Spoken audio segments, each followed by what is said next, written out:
has been the impact of Recur on ProfitWell's business moving forward? No, it's a good question. So Recur is our media network. It's now Paddle's media network. It was just ProfitWell's previously.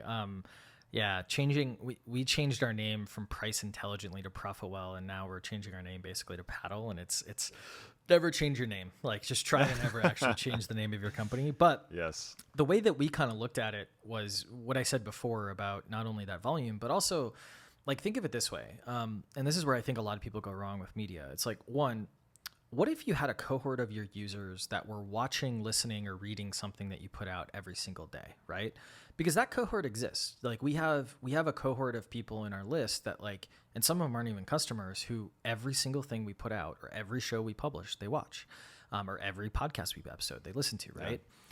Yeah. And that group, when you're publishing a lot of content, and when I talk about a media site, what I'm basically saying is the difference between an inbound strategy, an inbound, marketing, and inbound media, let's say, which is kind of the term that's kind of coming out, inbound media. Inbound marketing is very much around, like, I want to say it's just SEO. It's a little more than SEO, but a lot of it's SEO, right? Like, it's like publish marketing stuff.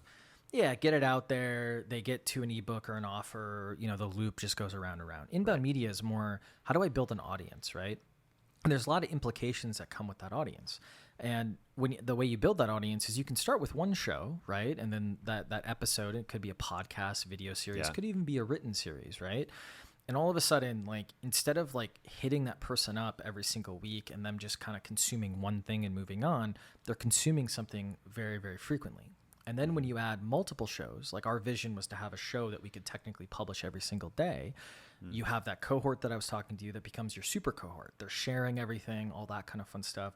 Then you have cohorts all the way down to, like, someone watches a show whenever you publish it, but doesn't read or watch or listen to anything else, right? Yeah. And so you're creating this environment where you're amplifying the super fans, which has huge implications in your business. And then you're capturing more people on the bottom who might not be looking at things. And so I think that that's really important, and brand people and people who appreciate brand understand what I just said.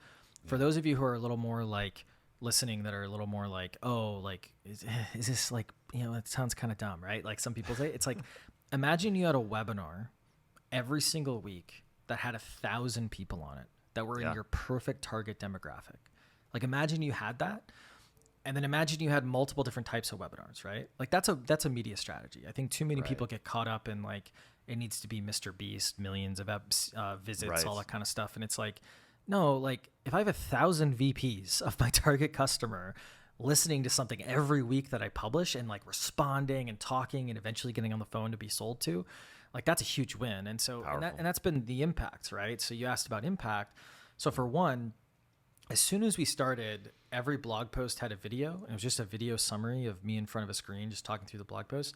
The brand impressions just skyrocketed. Wow. Because all of a sudden, like, people just consume that in a much easier fashion than, written text. And then over time, like, we're really well known for this now, and we look a lot bigger than we were or are, which I think is really, really cool. And then the revenue just kind of rolls in, because whenever someone thinks about pricing or retention now in our space, like, we're either the brand they think of or the brand that someone refers them to.